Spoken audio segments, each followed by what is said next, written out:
How do you feel this morning? Much better, thank you, sir. Fine. You were sort of groggy for a couple of days, but that seems to be clearing up. Let's see how you can walk this morning, hmm? Try, sir. We'll try. A little shaky. That passes off.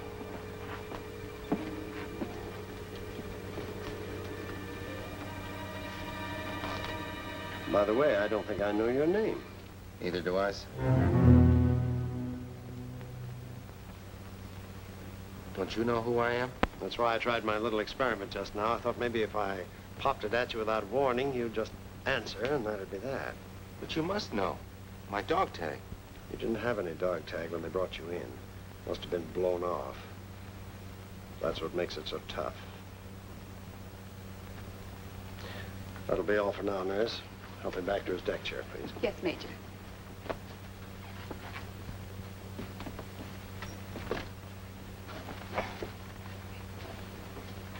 I'll be a few moments, nurse.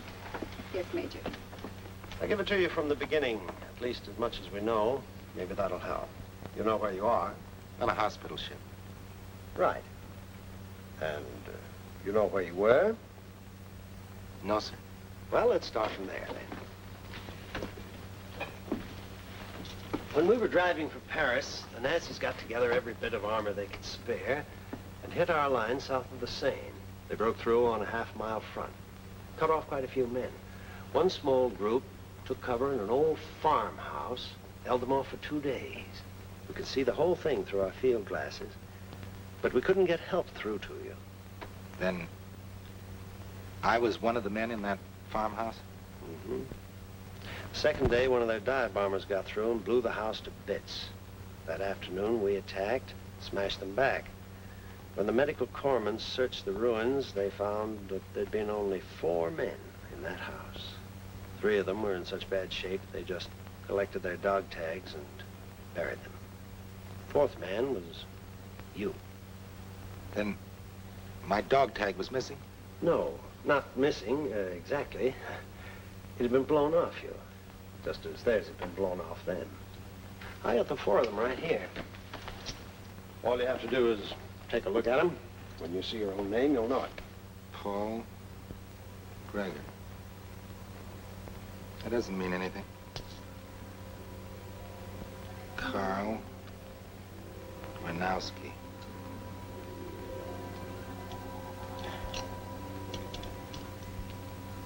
Joseph Loring. Loring. Peter Anderson. Anderson. Peter Anderson. None of them means a thing to you. Not a thing. Well, now, don't let it worry you. We'll get a message through to Washington and get all available information on these men. Height, weight, the works. In the meantime, as I said before, don't let it worry you.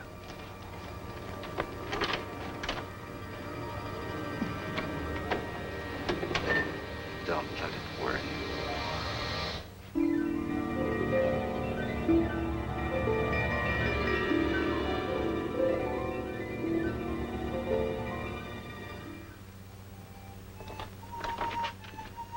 Major Williams will see you now. Thank you.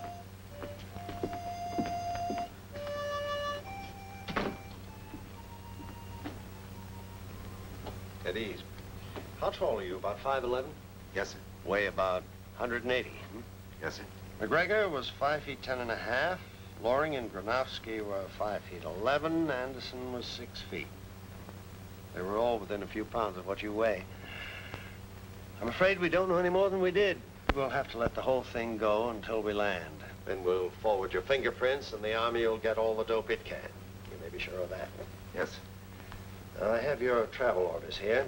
We land in a couple of days. These will take you to a hospital where we'll find out who you really are. Meantime, we don't want to call you by a number. We'd better find you a name. Yes, sir.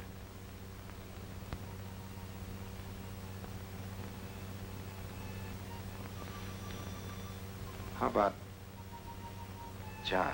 Johnny? Okay. Johnny what?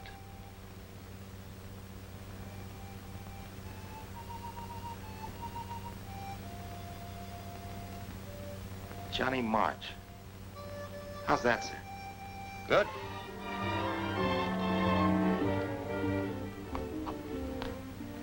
Thank you, sir. That's all.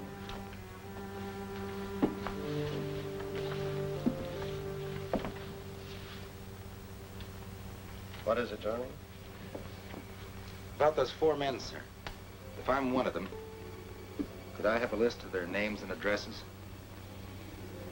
I think if I studied them... Certainly. Take this along. Work over it, Johnny. Thank you, sir.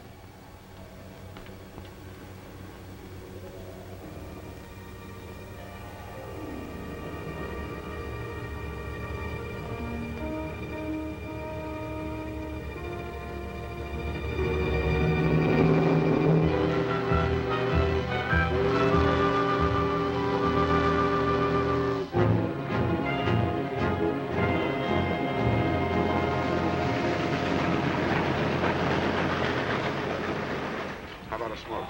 No, thanks.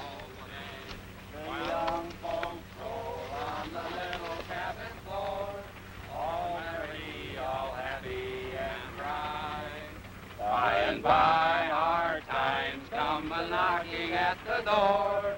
Then my old Kentucky home, good night. Oh, wait. I'm sorry, Moose. Well, let's try it again, fellas. Oh, wait. I hate to have to say this, chum, but as a singer, you're strictly off in a cattle boat. Sammy. Yeah? We got a leak in our quartet. Come on down here and make with the pipes. Okay. See you later. Who's gonna take the lead? Okay. Oh, weep no more, my lady. Oh, weep no more today. Paul McGregor, Joseph Laurie, Carl Gronowski, Peter Anderson, Bridgeton, Chester, Chicago, Oxford. Bridgeton, Chester, Chicago, Oxford.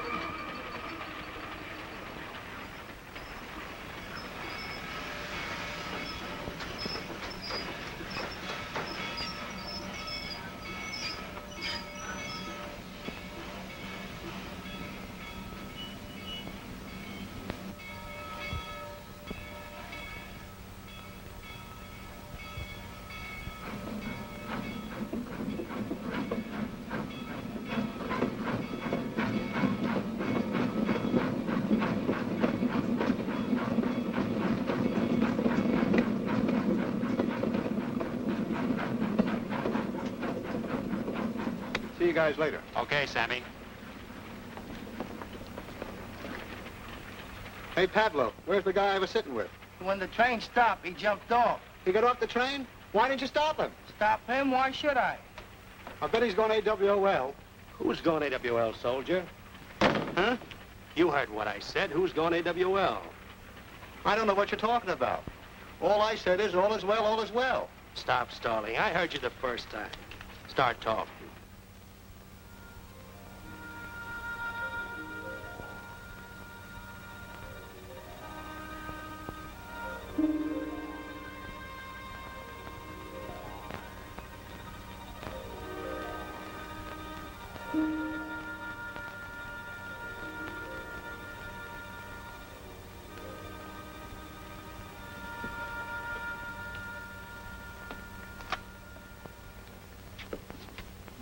Yes? Is this Paul McGregor's house? And you're? I'm Sally McGregor. Paul was my husband. Who are you? John March. I was with Paul in France. Won't you come in? Please.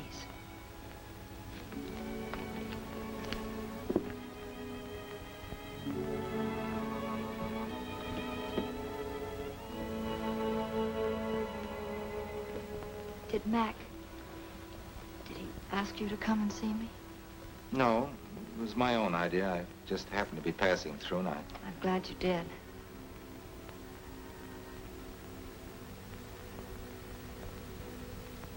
Were you with him when... Yes. Did his knee bother him much? Well, sometimes on a long march, Sally, come out, wherever you are. In here, kids. Jane and Judy McIntyre. They work at the same plant I do. Oh. They're sharing the house with me. I'm so hungry I could... I'm sorry. I didn't know you had company. I'd like you to meet Johnny March. He was a friend of Max in France. Well, how do you do? Hello. hello. I've got to rush now. I'm on the swing shift. But there are a lot of things I'd like to talk to you about. Or maybe you'd like to go home. Home? Well, soldier, you'll never find a room in this man's town. Perhaps you'd like to stay here tonight. The couch is really more comfortable than a park bench. Oh, I don't want to barge in. I'd give you any trouble. Oh, please stay, Mr. March. Judy will get some blankets, and I'll see you tomorrow.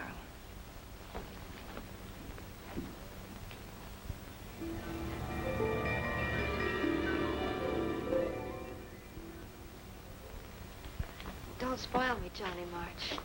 I'm not used to having things done for me anymore.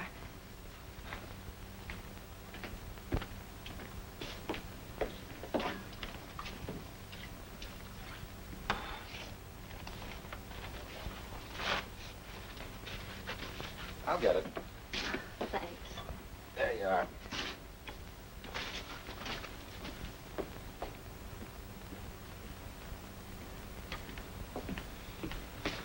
Ooh. You sit down. I'll pour the coffee. Time do you have to go to work? This is my night off. Oh, you're going to take it easy, huh? You can call cooking dinner and sewing, ironing, and doing odd jobs around the house taking it easy. Well, maybe you ought to go out to dinner. Go out to dinner? Yeah. I haven't been out in months. That's what I figured. That's why I said I thought maybe you ought to go out. With me.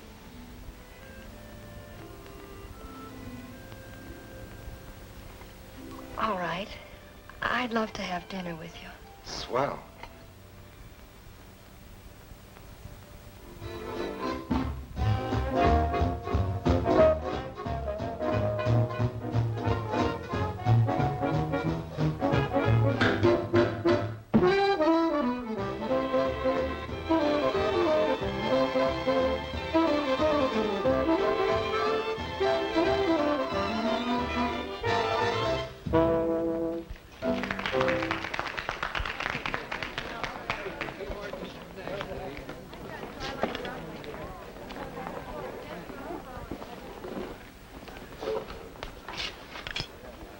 Have some more coffee?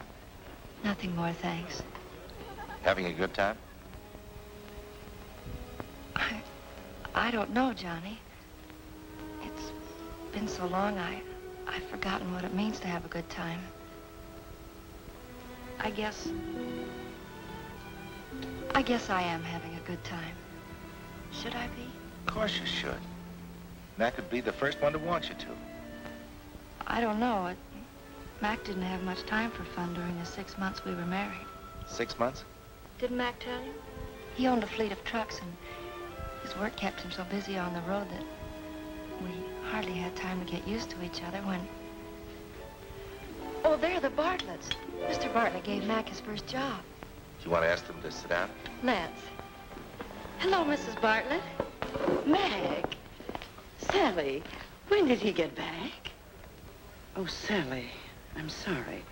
Perhaps you'll excuse us. We're having dinner with the... over there. Come, Martha.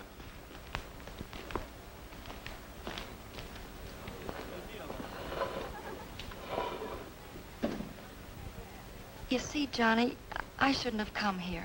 Don't let a thing like that bother you. It's no use. You'd better take me home. All right, Sally.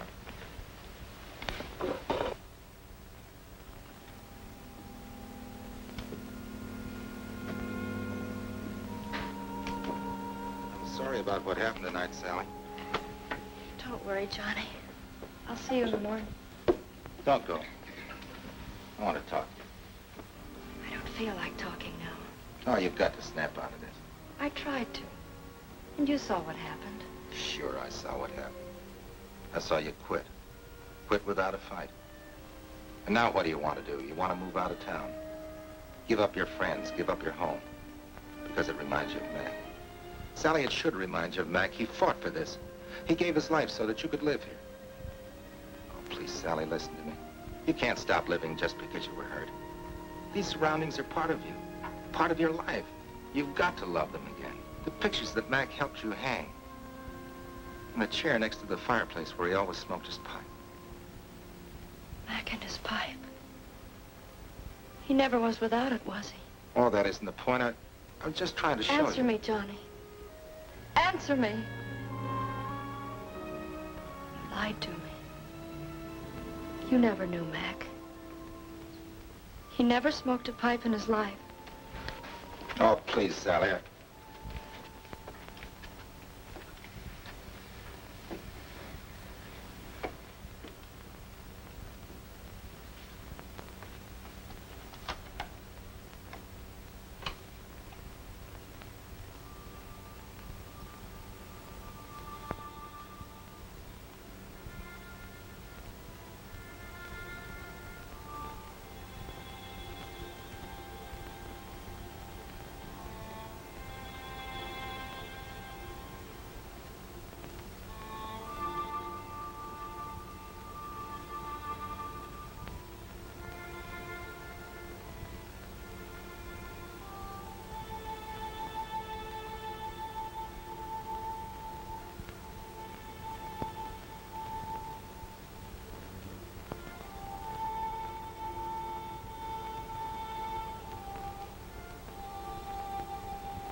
You've got no right to.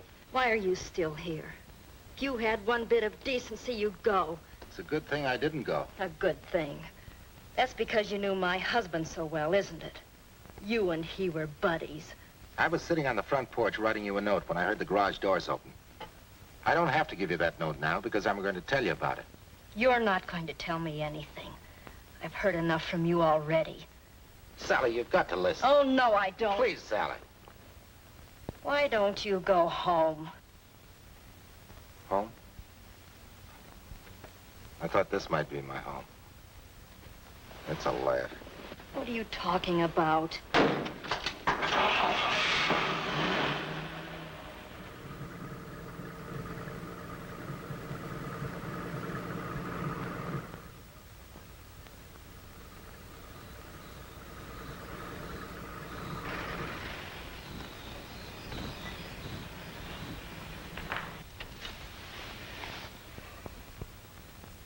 You think I'm a phony, don't you? But I had to come here, Sally. I had to find out something. See, I've got a smashed-up life to rebuild, and so have you. What have you got to rebuild? You came back. All you have to do now is pick up where you left off. It'd be swell if I knew where I left off. Meaning? Meaning there really isn't any such person as Johnny March. He might have been Paul McGregor. Now, he may be Joseph Loring of Chester, West Virginia, Carl Gronowski of Chicago, Illinois, or Peter Anderson from Knoxville, Iowa. Sounds all mixed up just like I am. See, it started in France, just after the invasion. Then your next stop is Chester, West Virginia? Yep. When do you think you'll be shoving off? Tomorrow. The sooner I learn about my past, the sooner I can start my future. Johnny, this isn't easy to say, but thanks for everything.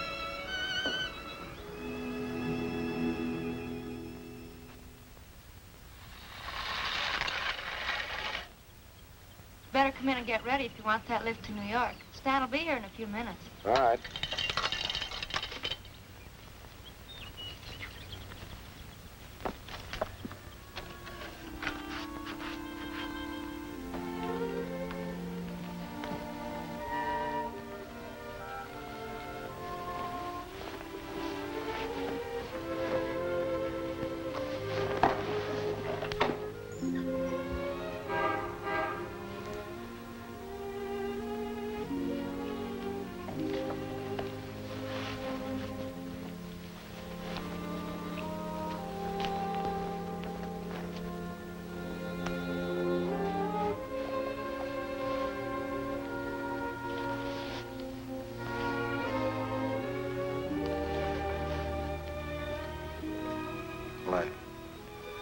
I guess this is goodbye, isn't it? I guess it is. We'd better go, Johnny.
Daddy!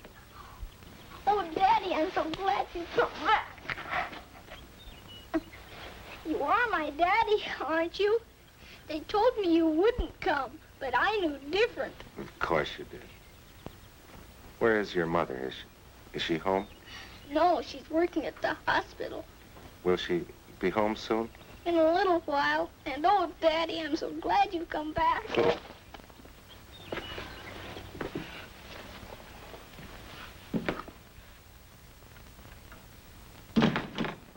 There, son. Take it easy. I'm all right now. You haven't told me how much I've grown, Daddy. Haven't I grown a lot? Oh, you're positively enormous. Enormous? I haven't learned that word yet. What's it mean? It means you've grown so big, I doubt if I'd recognize you.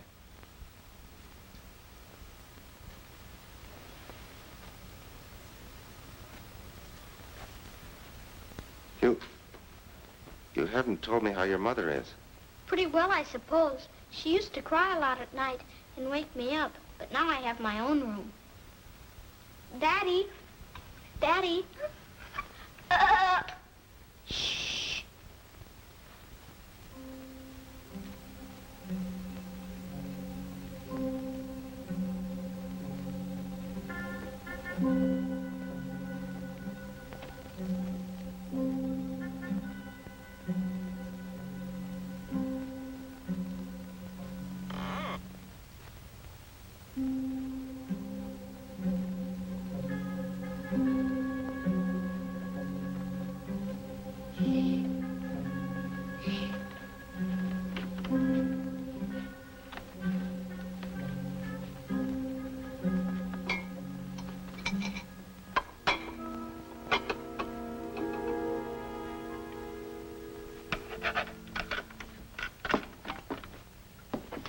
Just like you left it, isn't it, Daddy?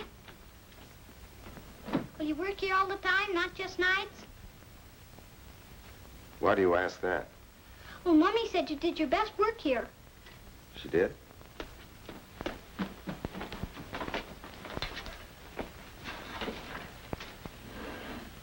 These are your pictures, aren't they, Daddy?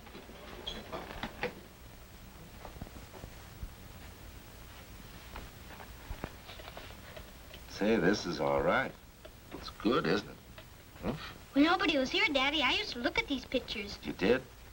Which one do you like the best? I like this one. I'm building a house just like it. You are? It's a real pretty one, isn't it? You bet it is. I'd like to live in a house like that. You would? Of course, I never touch it without I wash my hands real careful first, and I dried them real good, too. Let's look at the rest of the pictures, Daddy. You bet, son. Uh-oh. Designed for living. Fascist style. Condemnation proceedings to take precedence over all other work. What does it mean, Daddy? It's very simple, son. A lot of things had gone wrong because a lot of people thought wrong. And we had to straighten out their thinking for them and fix the wrong things they had done. So little boys like you would have a place like that to play in, houses like that to live in. Like you have to get all the weeds out of the garden before I can grow things? Roger.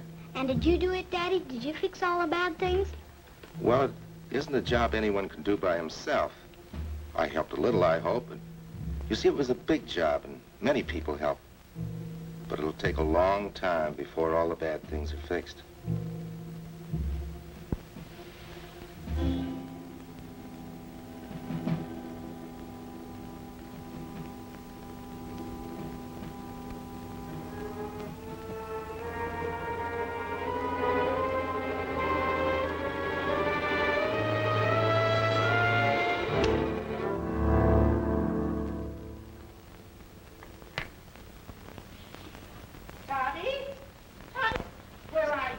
Is that your mother?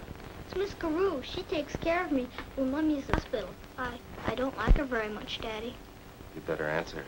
Toddy, do you hear me? I'm here, Miss Carew, in Daddy's workshop, and Daddy's here, too. What? Toddy Lawrence. Who is this man? He's my daddy. Who are you? He's my daddy. I tell you, he is. He is. Tell her, Daddy. It's a strange situation, Miss Carew, and a difficult one to explain. You see, Toddy and I were talking it over, and we weren't quite through, so if you could give us a few more minutes together. But I don't see why. I assure you it'll be all right. Well, a few minutes then. Thank you. Yeah, there's nothing to cry about. You're a big boy. But why did you tell me you were my daddy? Well, it's like this, Toddy. Your daddy sort of sent me to you. Well, he was one of the finest, bravest men in the whole world. And I want you to always remember that. He was a good soldier, and good soldiers don't cry. And you've got to be a good soldier. You have a job. Roger. That's the boy. I must go. Don't go. I want you to stay. I have to go, Toddy. I've got a job to do, too. Come on, fella.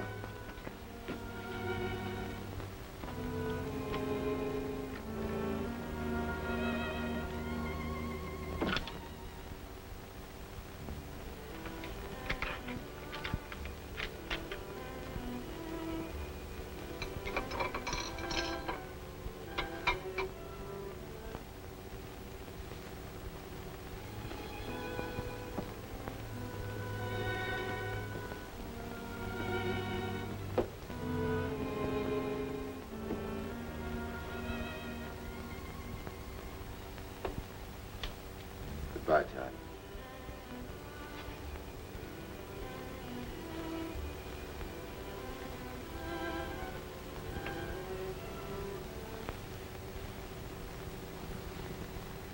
So long, soldier.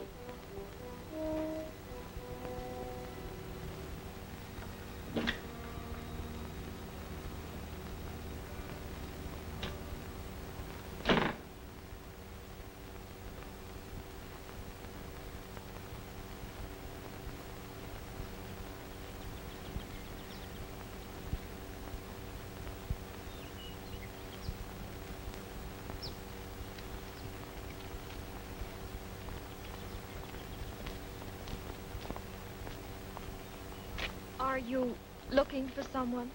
Sort of. Can I help you? I'm afraid not. Thanks, anyway.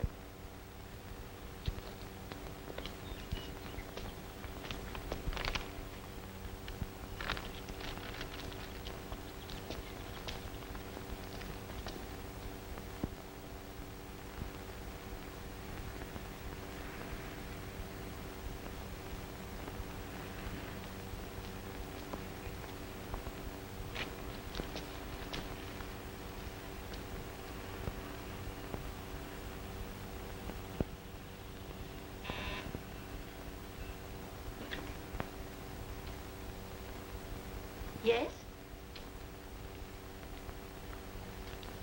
I'm sorry to bother you, but I'm looking for the Granowskis. Granovskis, they don't live here anymore. Oh. We don't know them. One of them went into the army, and his brother moved away just before he came in here. I wonder if by any chance you'd know where they moved to. Leo, come here a minute. I'm sorry to put you to all this trouble. Now what is it? Always you got some... Fine thing, Maria. Keeping a soldier standing outside our door? Where's your manners? Ask him in. I just wanted some information. I'm looking for the Granowskis. Well, there is only one of them left. That is Joe, the younger one. He works by Frank Sirocco's on Rush Street. 530, I think the number is. Did you know him? Oh, I met the young one once or twice. Carl, the older, was in the army. Took care of his brother for a long time. And then, besides, he had La Chancerenza. What is that? I don't know how you say it. It means like healing hands. He used to take care of things that are sick. Dogs, cats, birds. I remember we had a man like that in the old country. In our village, we thought he was better than any doctor. I see. Well, thank you very much. You're welcome. Maybe you like I fix a cup of tea for you and a nice piece of comic, eh? Thank you, but I'm sort of in a hurry. Goodbye. So long, soldier. Goodbye, soldier.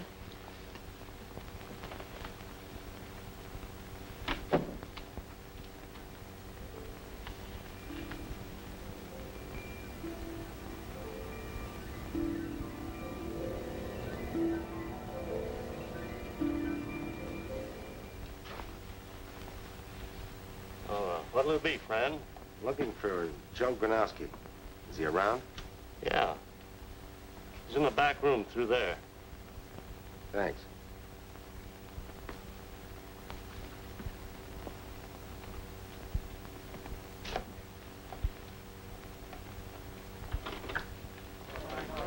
Six at Hialeah, Indian Summer, Colombo, Gadget.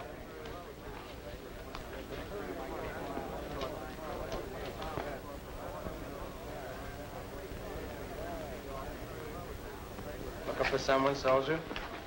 Yes, Joe Granowski. Over there, first window, but he's kind of busy right now.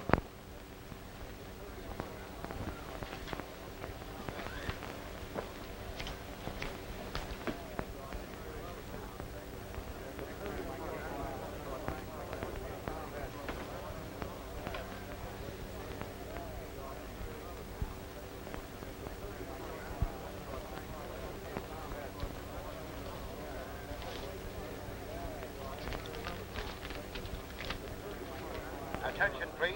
Attention, please. The fourth at Pimlico. The fourth at Pimlico. Scratch. Number 3. Scratch. Number 3.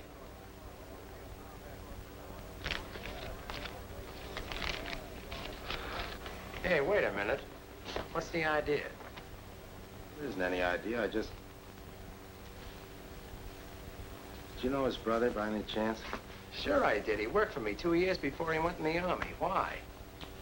Hey, wait a minute. Was you a friend of Carl's? In a way. In France. Hey, Joe. Joe, come here a minute. Anything the matter, boss? Uh-huh. I want you to meet up with, what'd you say your name was, soldier? March. John March. I'm Frankie Sirocco, and this here's Joe Granowski. Hello, Joe. He was with Carl in France. You were with Carl? Hello, Frankie. How's tricks? Hi, Rocks. Hello, boys. All right. Hello, Mr. Donnelly. I better get back to the window and do Stick around, kid. Boys can get along without you. But the last race I said stick around. Something I want to talk to you two about. But it can wait till the customers leave. Donnelly's her name. Rox Donnelly. John March. Ah, this is indeed a pleasure, Mr. March. Well, Frankie, while we're waiting, how about a little liquid refreshment, huh? Sure, Rox. What'll it be, soldier? I'll have beer. I'll have a straight bourbon. Same here. Wait a minute. Wait a minute. Give Mr. March his beer. Me and the boys will have 3 milks. Now, wait a minute, Rox. Just because your liver's kicking up. Shut up. What's it all about? Pay no attention to these characters, Frankie. They're beefing on account of giving a little blood. Who's beefing about giving blood? They wouldn't let me in the Army on account of this liver of mine, so I had to find other ways to help out. Giving blood is one of them. And Rox Donnelly don't do nothing halfway. When me or my boys gives blood, it's nothing but the finest quality and in an A1 condition. So for 1 week before we give, all alcoholic beverages are strictly out. I said 3 milks. Hey, Jake. Sit down, Johnny. 1 beer and 3 milks. Okay, boss. Well, Rox, what's on your mind? Oh, nothing very much. Just the $6,000 you owe me. What are you talking about? Well, unless I've been very badly misinformed, Green Gremlin comes in at 5-1 in a 4th race last Tuesday with $1,000 of mine on her nose. Here's a slip.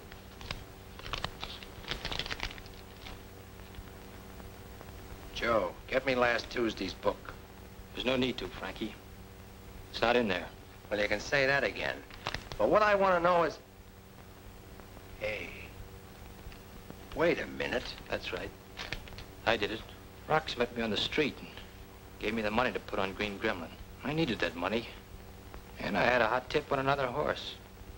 So I gave Rox the slip, never entered it in the book, and put the dough on my horse.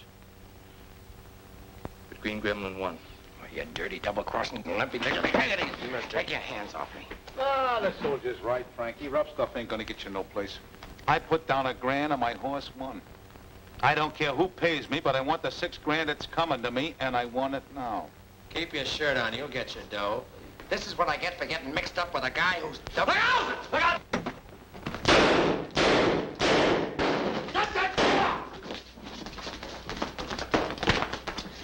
Steve!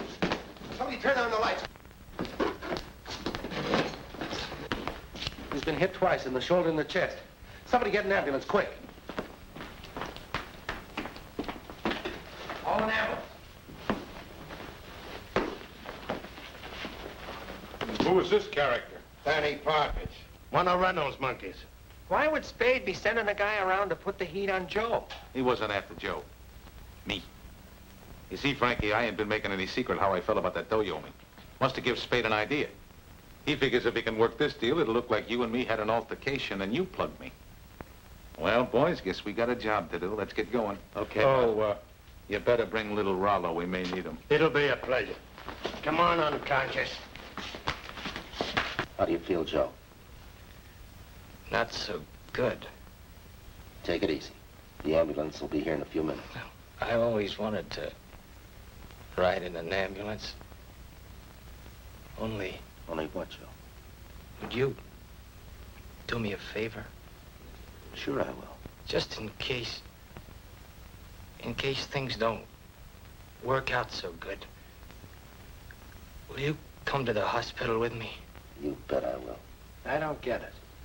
I can't figure the angle. Can't figure what angle? Well, Joe ain't crooked, I'll swear to that.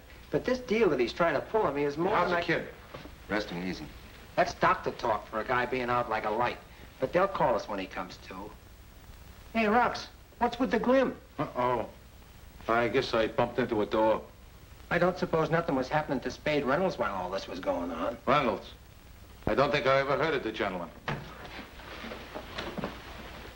Mr. March, Yes. you can come in for a few moments now. We just finished getting the information for the police reports. He's been asking for you. Thank you. How about us? Well, he's not very strong yet, but I guess it'll be all right.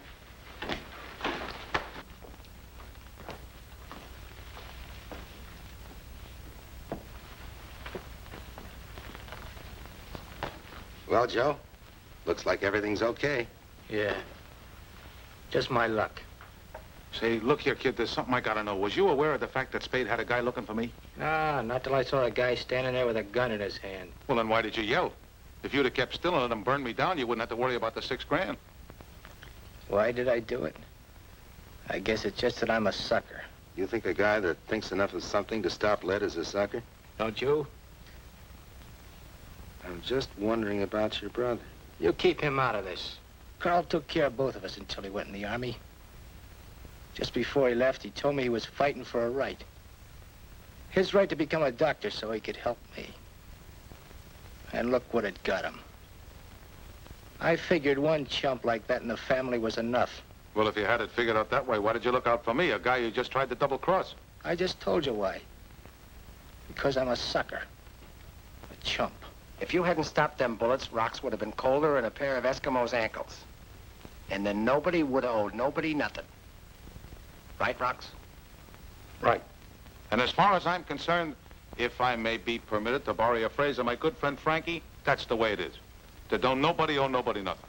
Check. And when you get out of here, Joe, your old job will be waiting for you. You better throw in with me, kid, where you'd be appreciated. What's the matter, Joe? I don't feel so good. Did I say something wrong? No, Rocks.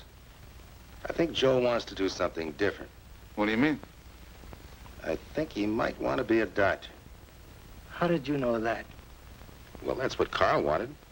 And I figured you'd want to take up where he left off. Yeah, but... Oh, how could I? College and medical school, that takes a lot of money. Well, don't worry about that, young fellow. That'll be my department. And say, listen, while you're studying all that stuff, will you learn something about livers? Like any right-thinking businessman, I got to figure on getting some return on my investment, and it's a funny thing about my liver. I'm sorry, but you'll have to go now. Oh, yes, miss. Yeah. So long, kid. Be seeing you. Be seeing you. Goodbye, Joe. Goodbye. I want you to know. Don't try to talk anymore. So long.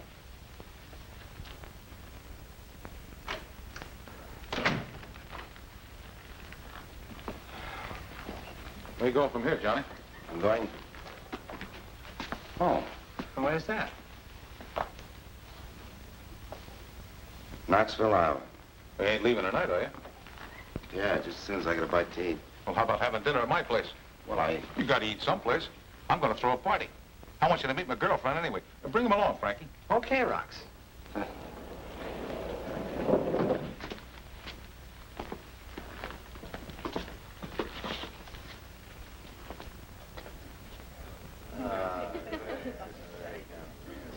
Ladies and gentlemen, I wish to propose a toast to Rox Donnelly. Here's to your good health, Rocks. Thanks. And aren't we glad you still got it? Oh, Wanda, I want you to meet Johnny March. Johnny, I want you to meet Wanda. Hello. And make sure he enjoys himself. See you later. Hello. I've been watching you, soldier. Would you like a light? Please. And I get the general idea that you're not having such a good time. Tell you the truth, I was just leaving. I'll stick around. I was getting a little bored myself. Rox tells me you just got back from overseas. Yes, I did.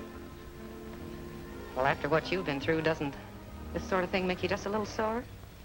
Well, parties are the thing that guys overseas dream about. What else do they dream about, soldier? Well, this isn't exactly the place to talk about dreams. I can do something about that. Come on. Come on.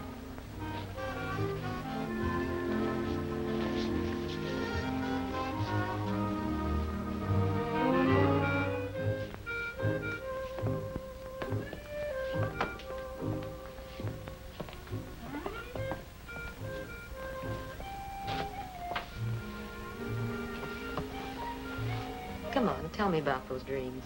Well, they're not easy to tell. Well, we have plenty of time. Or have we? How long are you going to be in Chicago? Not long. Well, that's too bad. Why? Because I like you. You don't even know who I am. Well, is that necessary? Well, it'd be kind of nice if One of us knew. Well, I don't get that one at all. Well, look, Miss Wanda, I'm not trying to be mysterious. Come on, soldier. There's a girl somewhere, isn't there? Why do you say that? There's a telephone out there. Why don't you go call her up? Well, I'm in Chicago and she's in Connecticut.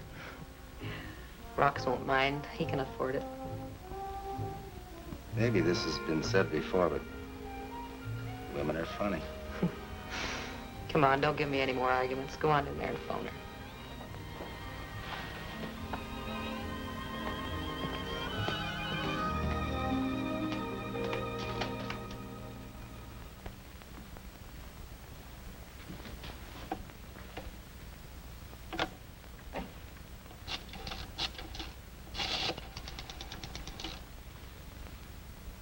Operator, I want Mrs. Sally McGregor at Bridgeton, Connecticut.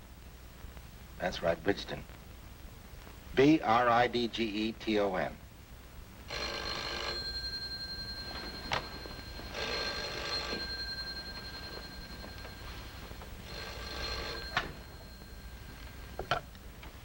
Hello?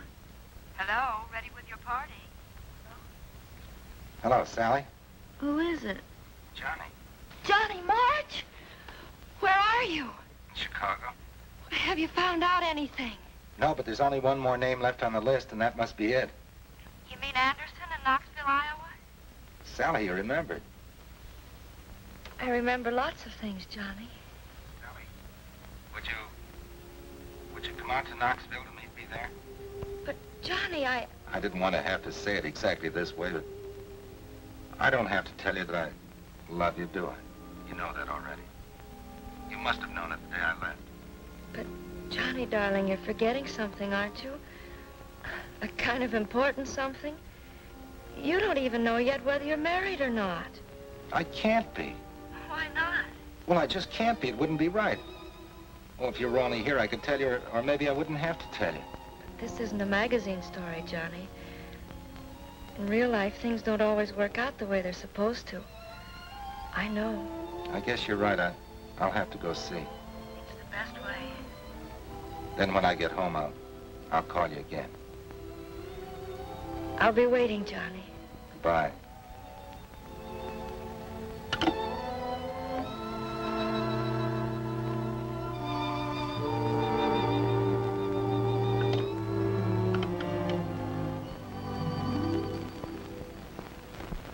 Is everything okay? It's going to be. That's great. I'm like one of those Kipling characters who can fix things for everybody but themselves. You don't want to go back in there, do you? I don't want to seem ungrateful, but I've got a long way to go. So I better get going. Well, then don't bother to say goodbye. The library's in there. The elevator's across the hall.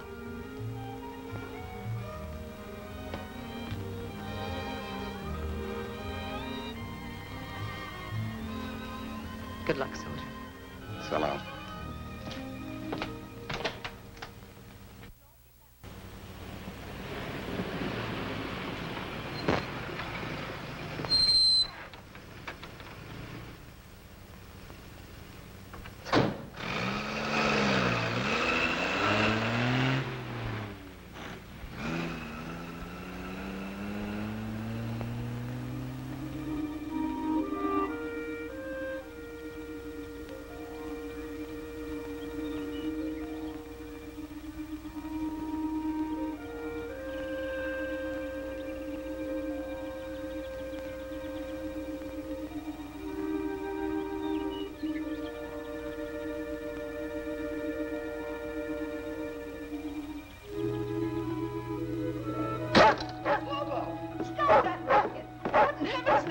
With you.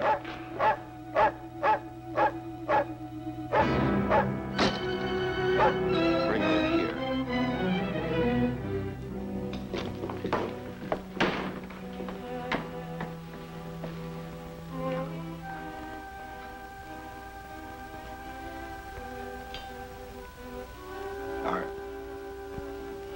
Are you Mr. Anderson? Yes.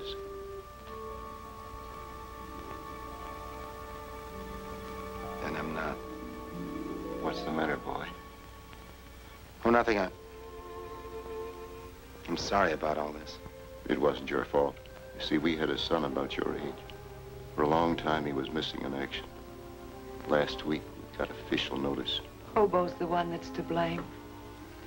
He was Peter's dog. And when I saw him jumping on you, I forgot he acts like that towards every soldier. Thanks, Dad. You look tired, boy. Have you come a long way? I have come a long way. We were just going to sit down for supper. You'll stay and have a bite, won't you? Will I? Of course you will. Sit right there. Yeah. I'll have supper ready in a minute. Dad, call Harry. Yes, Mother.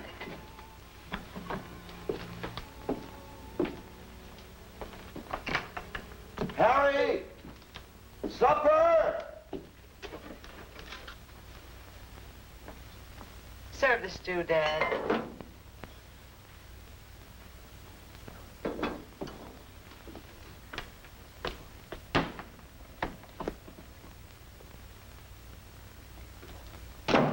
Hello, Harry. Hello.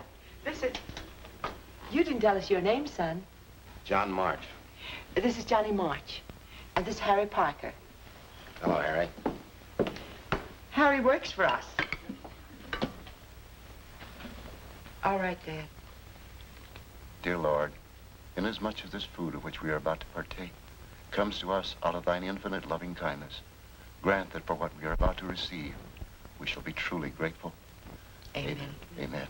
Yeah, truly grateful for nothing. Harry. I've always been one for speaking what was in my mind, and I ain't gonna stop doing it now. I've told you have nothing to worry about, haven't I? Chuck Walters will pay you more than I'm paying you now. Please, Dad, we have a guest. I'm sorry. Don't let me stop you. Mother's right.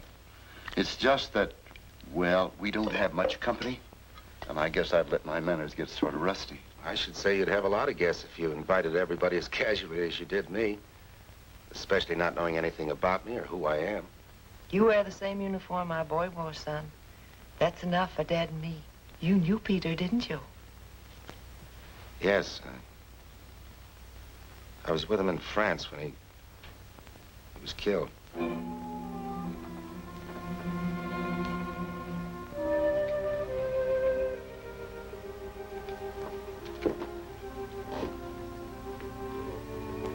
But you knew about it. Mr. Anderson told me. Yes, we knew. We received a telegram last week. It's just that Peter and his father were so close. I knew you had something to do with Peter. I was afraid to say it, but I knew. And when it came, was it quick? He didn't suffer a single instant.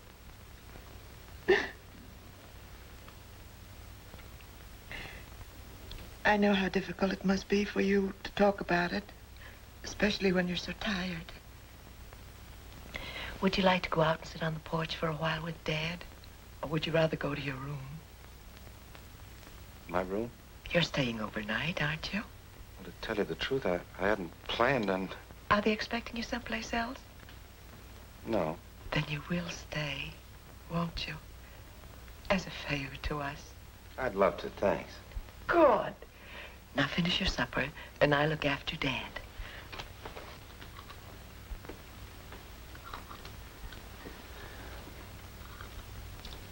I guess the Andersons were pretty cut up when they heard about the death of their son, weren't they? Yeah, she's quieted down a bit now, but Anderson ain't been the same since it happened. He just don't seem to give a hoot about anything anymore.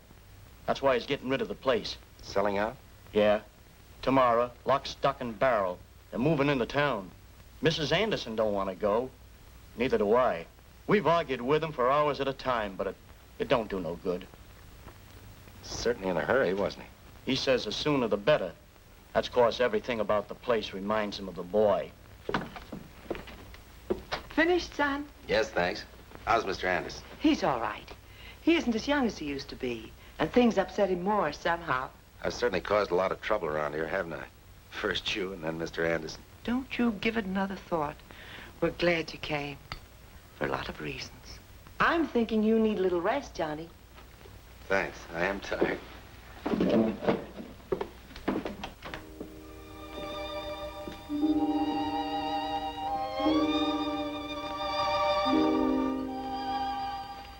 This was Peter's room.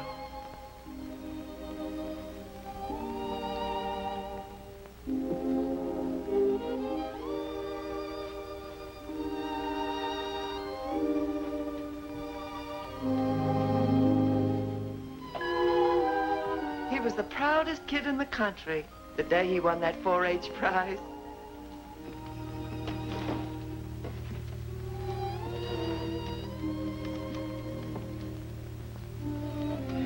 Rest well, son.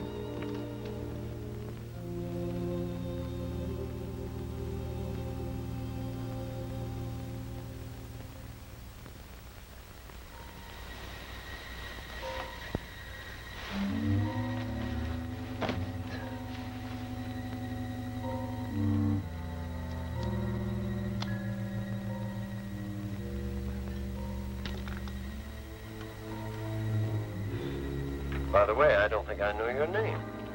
By the way, I don't think I know your name. I'm Sally McGregor. Paul was my husband. Who are you? I'm Sally McGregor. Paul was my husband. Who are you? But why did you tell me you were my daddy? But why did you tell me you were my daddy? What'd you say your name was, soldier? What'd you say your name was, soldier? It's Johnny March. Who is Johnny March? Who is Johnny March? Who is Johnny March? Johnny March.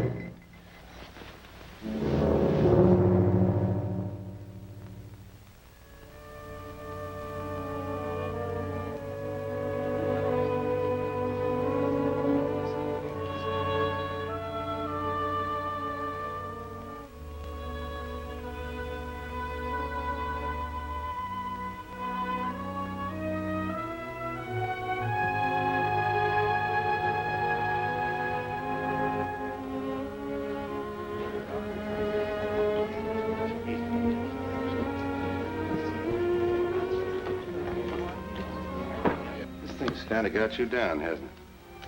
It's a little hard to have people walking around your house and pawing your things. I know now I made a mistake.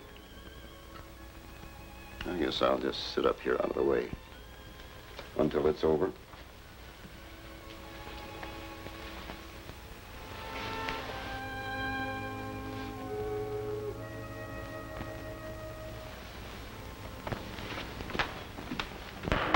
All right, folks, let's have a little quiet, please. I guess you all know why we're here, without any long palaver from me. All I need to remind you is that we're selling the Anderson farm, the finest farm in the county, the best equipment, the best furniture, and the finest collection of livestock for 100 miles around. And we'll start with the house furnishings piece by piece, and when they're disposed of, we'll move on to the farm equipment. Just a minute, please. What do you want? This auction has to get started.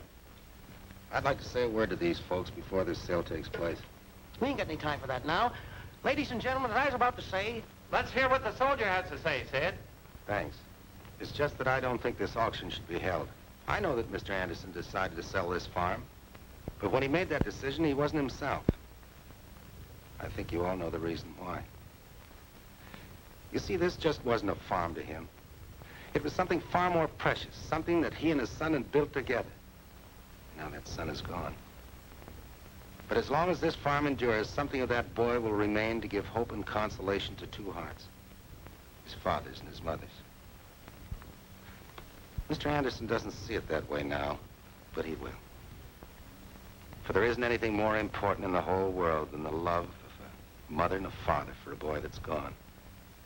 Unless it's the happiness they may still find in keeping faith with that boy's ideals. Especially when keeping faith with those ideals means helping to feed the millions of hungry kids that are waiting for the things this farm can produce. very good indeed. But this sale is going to go through just the way we planned it. And now, folks, I want to call your attention to this beautiful chair over here, trimmed in solid gold and oak. I saw the invoice on this myself, and I don't mind telling you, the Andersons paid a pretty penny for it. Yes, sir. Made by the best manufacturers in Grand Rapids. Who'll make me an offer? It's in first-class condition. Come, Lem, how about you? You could use this chair over there.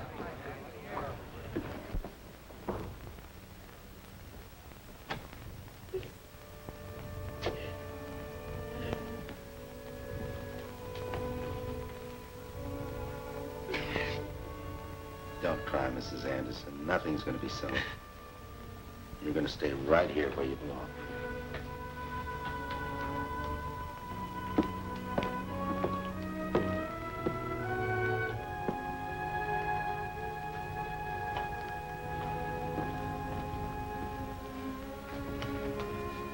I guess I don't have to tell you that I'm grateful for what you did. You've both been very kind. I just want to say that... I'll get it. Hello? Who? Yes, he's here. Johnny, it's for you. For me? Yes.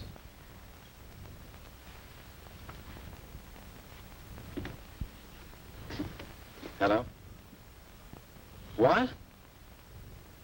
I'll be right over. Mr. Anderson, can I borrow your truck for a little while, please? Sure, son. It's in the driveway. Thanks.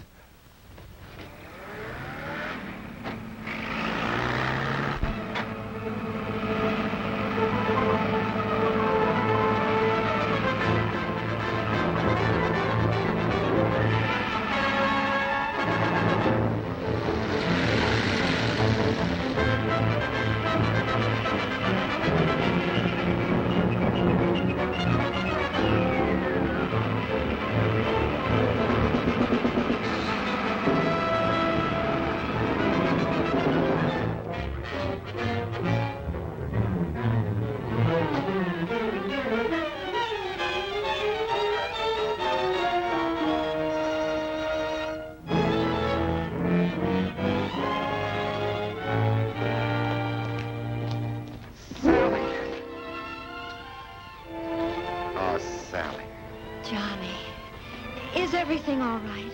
You mean, do I still love you? You know I do. I know, but have you found out who you are? You're Peter Anderson? No, I'm not, but don't let that upset you, honey. It doesn't matter now. Doesn't matter, but it does. Yes, it does matter.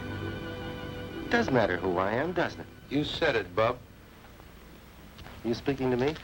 I'm speaking to the guy that was driving that jalopy over every part of the road in which he don't belong, who cut every curve and disregarded every intersection. You know what the score is. We'll start with your driver's license. Driver's license. I don't have any, at least with me. You're making it swell for yourself, aren't you? Suppose we go see the judge now and you can tell your story to the both of us at the same time. Please, not now. I just got here a couple of minutes ago. Came all the way from Connecticut, and I... Anything the matter, officer? No, at least nothing I can't handle. Just one of your boys driving without a license and violating every speed law in the book. Where are you from? I don't know. What do you mean you don't know? Let me see your papers. Papers? I haven't any. AWOL, huh? This is getting good. Well, if you guys will just keep your shirts on for a couple of minutes, I might be able to explain things. Maybe you won't have to. What's your name? Johnny March. That's what they call me. Uh-huh. I'm sorry, officer, but the Army has first call on this man. We've been looking for you for about a week. Looking for me? March John. It says here you disappeared off a train on your way to a hospital without having been officially discharged. You better come along with us and talk to the CO. Please, may I come too? Well, I don't What know. I always say is a feminine touch always gums things up good. Sally, you better take the truck back to the Andersons. It's out in front. Come on. Thanks, officer. It's okay.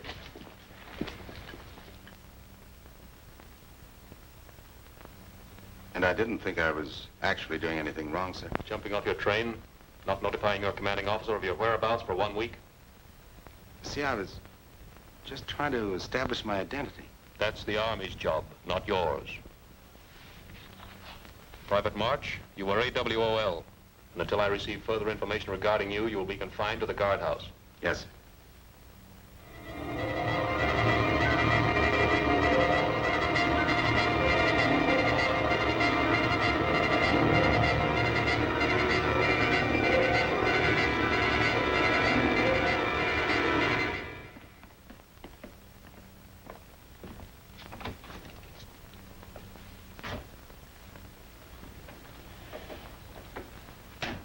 Mrs. McGregor, I'd like you to meet Major Brown of the Medical Corps. How do you do? know you. Major Brown is a psychiatrist. Sit down, won't you? Thank you. We sent for you, Mrs. McGregor. You found out who he is? Yes, we know who he is. But before we tell him, we'd like to try to make him find out for himself. It's better if he remembers. We asked you to come in so that when we question him, it won't appear in the nature of a test. Private March is here, sir. Send him in. Yes, sir.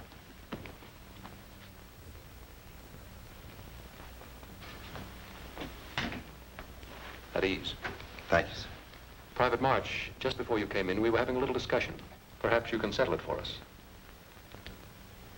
Do you know the date of the Austrian succession? 1740. And how about the Council of Nicaea? That was 325 A.D. And do you happen to know just why you remember those dates? Well, after all, I should have. I was a professor of history at... Sally, Then you do remember who you are. Yes, sir. And your fingerprints verify the report beyond doubt, Captain. Captain? Yes. Captain Aldrich flew his plane in over a farmhouse in which 4 American soldiers had been trapped, hoping to drop food and supplies to them. Just as he came over, a German dive bomber came in and blew the farmhouse to bits. Just how Captain Aldrich escaped when his plane exploded is more than the authorities can state at this time. Suppose we just check this report. Yes. Name? Charles Aldrich. Age? 33. Next of kin? Orphan. Marital status? Single. That's all.